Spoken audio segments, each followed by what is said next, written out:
Jangan sampai jendela ini dilihat pihak luar atau investor global sebagai jendela yang buram. Walaupun fundamental makroekonomi kita solid, ujar Erlangga, kalau jendelanya buram, dampaknya bisa panjang ke depan.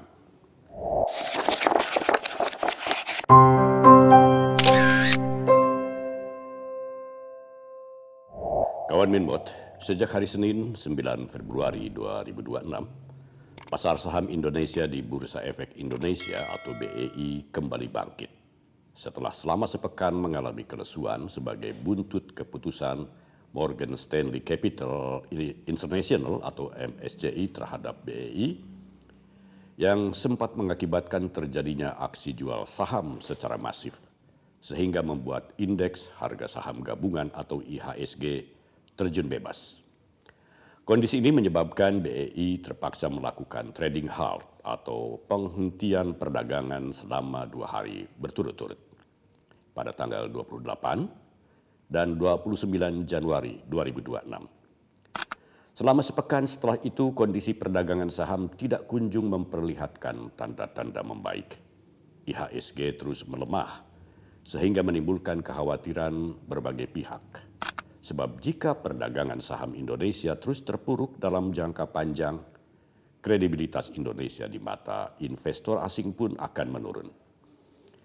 Namun pada 9 Februari 2026, perdagangan saham di Bursa Efek Indonesia mulai memperlihatkan tanda-tanda menggeliat yang ditunjukkan dengan naiknya IHSG sebesar 1,22% atau naik ke level 8.031,87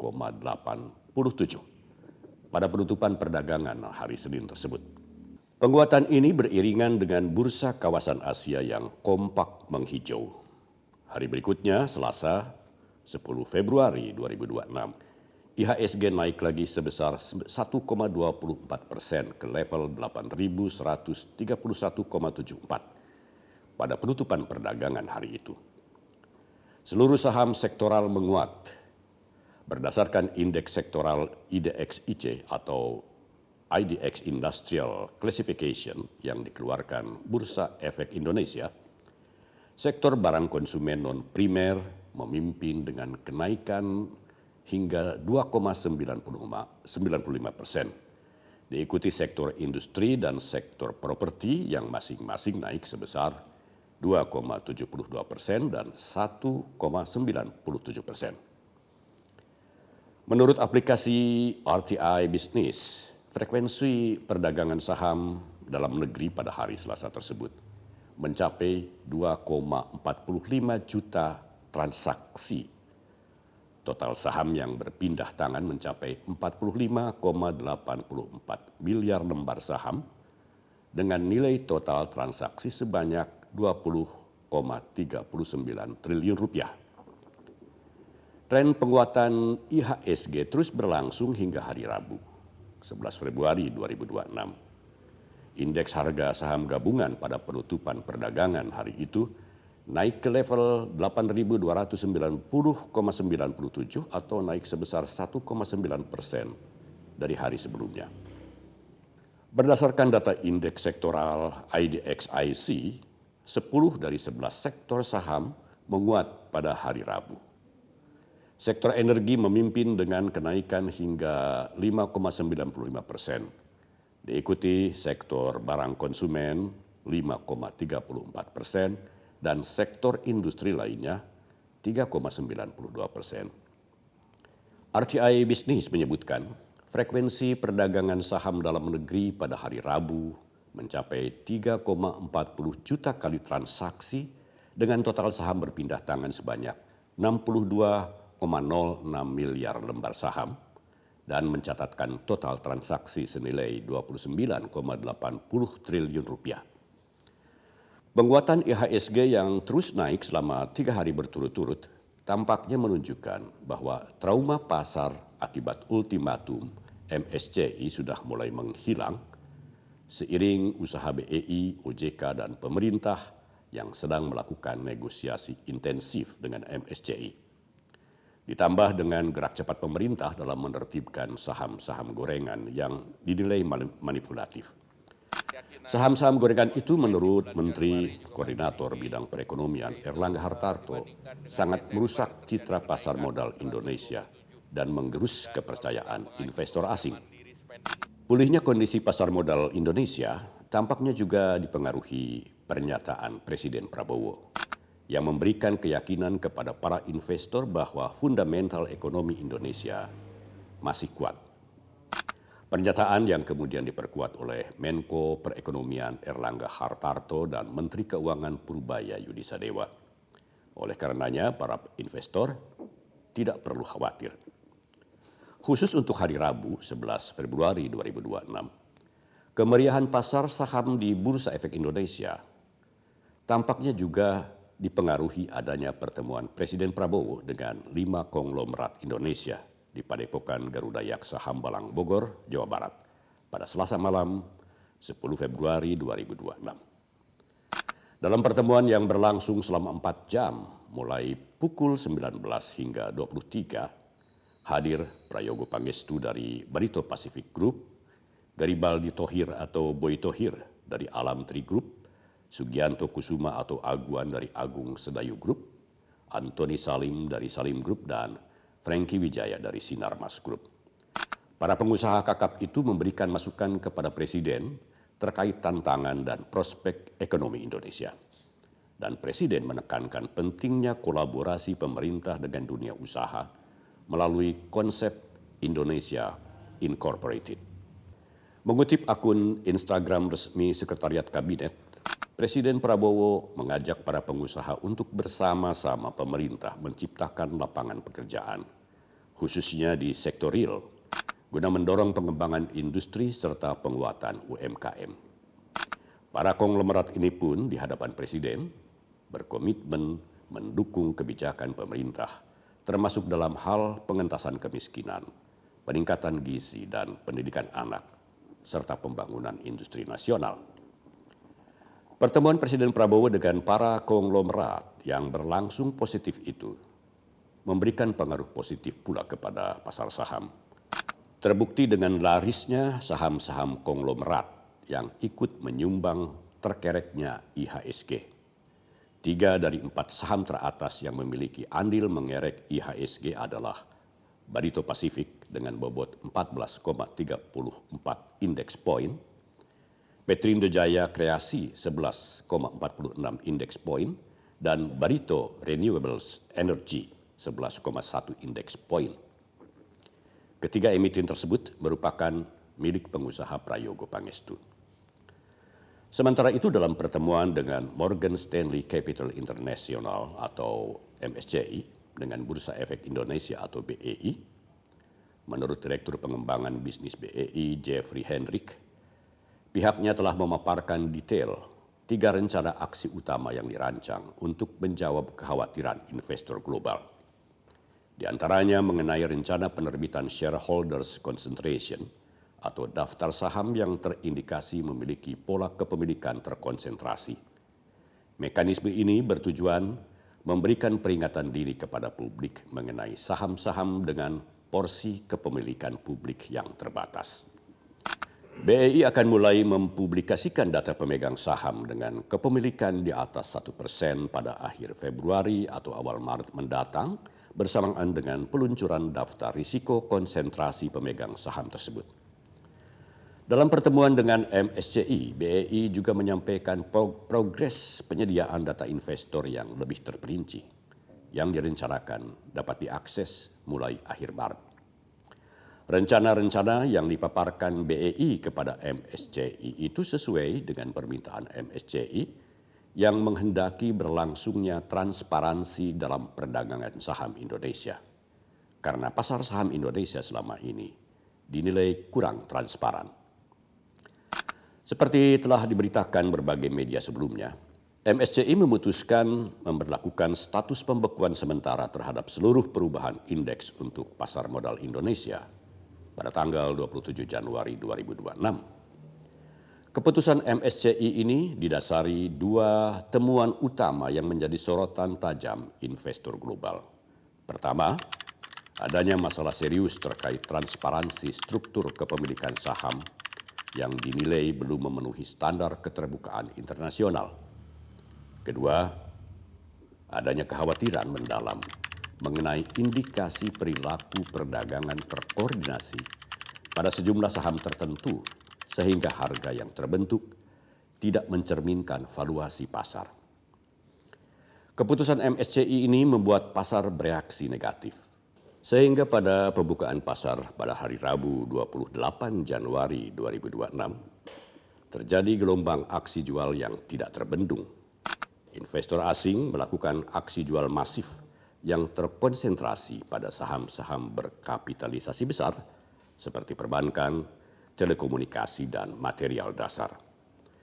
Tekanan jual yang tidak terbendung ini menyebabkan IHSG terkoreksi sangat tajam hingga melampaui batas toleransi penurunan harian dan memaksa Bursa Efek Indonesia memberlakukan protokol krisis dengan menghentikan perdagangan sementara atau trading halt selama 30 menit. Tekanan jual terjadi lagi pada hari berikutnya, Kamis 29 Januari 2026, sehingga BEI mengaktifkan kembali trading halt. Kondisi pasar yang rapuh ini ditambah lagi dengan keluarnya riset terbaru dari Bank Investasi Global, Goldman Sachs, yang secara resmi mendowngrade atau memangkas peringkat pasar saham Indonesia dari posisi overweight menjadi underweight. Sementara keputusan Morgan Stanley Capital International berpotensi menurunkan peringkat pasar saham Indonesia dari emerging market menjadi frontier market alias pasar saham kelas bawah. Pemerintah pun turun tangan. Menko Perekonomian Erlangga Hartarto memanggil semua pemangku kepentingan di sektor keuangan, seperti Menteri Keuangan Purbaya Yudi Sadewa, CEO Danantara Rosan Perkasa Ruslani, Gubernur Bank Indonesia Peri Warjio, dan Ketua Otoritas Jasa Keuangan atau OJK Mahendra Siregar untuk mencari solusi atas kemelut yang terjadi di pasar saham Indonesia. Presiden Prabowo yang mendapatkan laporan dari Menko Perekonomian Erlangga Hartarto pun turun tangan dengan memberikan pernyataan melalui Erlangga agar para investor di pasar saham tetap tenang dan tidak terpengaruh apapun karena fundamental ekonomi Indonesia kuat. Gejolak pasar saham yang nyaris tidak terkendali itu akhirnya membuat Direktur Utama Bursa Efek Indonesia Iman Rahman dan Ketua Dewan Komisioner Otoritas Jasa Keuangan OJK Mahendra Siregar mengundurkan diri dari jabatannya pada hari Jumat 30 Januari 2026 sebagai bentuk tanggung jawab moral atas anjloknya indeks harga saham selama 2 hari berturut-turut. Kabar baiknya, Menteri Keuangan Purbaya Yudi Sadewa mengatakan bahwa kemelut yang terjadi di pasar saham Indonesia hanya merupakan kegelisahan sementara dari para investor. Ia yakin IHSG akan kembali melonjak di hari-hari mendatang. Selain karena sistem manajemen di Bursa Efek Indonesia sudah tertata dengan baik dan terotomatisasi, juga karena fundamental ekonomi dan pertumbuhan ekonomi semakin kuat. Apa yang dikatakan Purbaya menjadi kenyataan. IHSG kembali rebound pada hari Senin 9 Februari 2026 dan naik terus hingga hari-hari berikutnya sampai Rabu 11 Februari 2026 sehari sebelum program Kata Minbot ini direkam. Kita tinggal menunggu tenggat waktu yang diberikan MSCI kepada Bursa Efek Indonesia, yakni bulan Mei 2026 untuk membenahi transparansi pasar saham. Semoga apa yang diinginkan MSCI dapat dipenuhi oleh BEI agar pasar saham Indonesia kembali sehat dan kuat. MSCI adalah perusahaan riset asal Amerika Serikat yang menyediakan tool analisis portofolio dan berbagai indeks pasar saham global, termasuk indeks khusus untuk Indonesia yang disebut indeks MSCI Indonesia, yang mencakup saham-saham besar dan menengah di Bursa Efek Indonesia. Hasil analisis MSCI ini yang menjadi acuan yang digunakan oleh para investor untuk mengukur kinerja pasar saham dan menyusun portofolio investasi. Dengan demikian, segala pengumuman dan keputusan MSCI terkait pasar saham tidak bisa dianggap enteng. Karena pasar saham Indonesia, walau bagaimanapun, tidak bisa lepas dari pengaruh geopolitik dan ekonomi global. Setiap pergerakan modal asing, baik yang masuk maupun yang keluar dari Indonesia, seringkali berawal dari acuan yang digunakan para investor global dalam menentukan strategi investasinya, termasuk acuan dari MSCI. Pasar modal adalah etalase atau jendela perekonomian sebuah negara. Sehingga menurut Menko Perekonomian Erlangga Hartarto, jangan sampai jendela ini dilihat pihak luar atau investor global sebagai jendela yang buram. Walaupun fundamental makroekonomi kita solid, ujar Erlangga, kalau jendelanya buram, dampaknya bisa panjang ke depan. Erlangga juga mengatakan bahwa Presiden Prabowo telah menekankan agar setiap pelanggaran di pasar modal harus ditindak tegas, baik yang dilakukan emiten, pelaku pasar maupun investor yang terbukti melanggar ketentuan bursa, peraturan OJK serta undang-undang yang berlaku. Presiden juga telah menginstruksikan para pejabat terkait agar segera memperbaiki tata kelola bursa saham dan menciptakan transparansi di pasar modal Indonesia. Kabar gembira lainnya adalah pengumuman Menko Perekonomian Erlangga Hartarto pada 11 Februari 2026 bahwa pertumbuhan ekonomi Indonesia pada kuartal keempat telah mencapai 5,3%, yang merupakan angka pertumbuhan tertinggi di antara negara-negara G20. Pengumuman ini disampaikan Erlangga setelah mengikuti rapat terbatas Kabinet Merah Putih di Istana Negara yang dipimpin oleh Presiden Prabowo Subianto. Tadi rapat dengan Bapak Presiden, yang pertama dilaporkan terkait dengan update indikator makroekonomi terkini. Yang pertama tentu pertumbuhan ekonomi kita di kuartal keempat 5,39% itu yang tertinggi di negara-negara G20. Dan kemudian pertumbuhan 5,11 secara year on year, ini juga sangat baik. Dan kemudian juga kita melaporkan terkait dengan ekspansi ekonomi termasuk di sektor manufaktur yang masih berada di level ekspansi 52,6, dan indeks keyakinan konsumen di bulan Januari juga masih tinggi, yaitu dibandingkan dengan Desember terjadi kenaikan 127. Dan kalau kita mengacu kepada Mandiri Spending Index itu angkanya di 372,5. Tadi juga dilaporkan kepada Bapak Presiden, penjualan real juga tumbuh 7,9% secara year on year, dan ini naik dari Desember yang tumbuh 3,5%. Dari segi neraca perdagangan juga kita sampai Desember terus surplus selama 68 bulan berturut-turut, yaitu 2,51. Realisasi daripada PMA PMDN 1931,2, kemudian dari segi cadangan devisa tetap tinggi 154,6, dan pertumbuhan kredit tinggi 9,69. Kabar baik yang datang berturut-turut ini tentunya membuat kita semakin optimis dengan masa depan perekonomian Indonesia. Dan kabar baik yang disampaikan Menko Erlangga mengenai pertumbuhan ekonomi kita akan semakin mendongkrak perdagangan saham di Bursa Efek Indonesia, sehingga IHSG akan kembali melejit seperti sebelum munculnya pengumuman MSCI. Sampai di sini dulu kawan Minmot. Terima kasih untuk Anda yang masih setia menjadi subscriber kami, dan Anda yang baru saja mensubscribe kanal kami.